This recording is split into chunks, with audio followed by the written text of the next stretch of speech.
Thank you, Mr. Chairman. I yield 2 minutes from a member who is very helpful in this legislation, Mr. Latta from Ohio. The gentleman from Ohio is recognized for 2 minutes.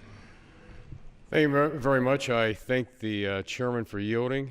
I rise today, Mr. Chairman, in support of the Coal Residuals Reuse and Management Act, designating coal ash as a hazardous waste, which the EPA proposed in June 2010 would not only raise energy prices for families and businesses, but also destroy a large coal ash recycling industry and all the jobs that come with it.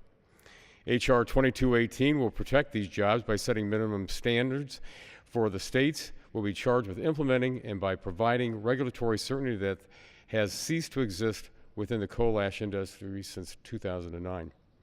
If this legislation is not signed into law, the EPA will overturn 30 years of precedent and designate coal ash a hazardous waste despite findings that the Department of Energy, the Federal Highway Administration, state regulatory authorities, and the EPA itself that the toxicity levels in coal ash are well below the criteria that requires a hazardous waste designation. In fact, in the EPA's May 2000 regulatory determination, EPA concluded that coal ash does not warrant regulation as a hazardous waste and that doing so would be environmentally counterproductive. It is estimated that meeting the regulatory disposal requirements under the EPA's proposal would cost between $250 and $450 per ton, as opposed to about $100 per ton under the current system. In 2008, 136 million tons of coal ash was generated. That means that passing this bill could put an additional $20 to $47 million burden on the electricity generators that use coal.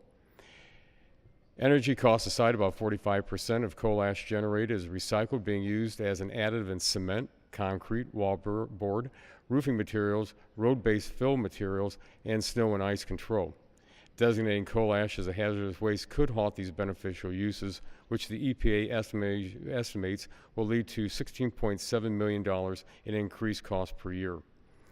It will provide certainty in the coal ash industry and strikes the appropriate balance of strong environmental protection without all the economic consequences of a hazardous waste designation.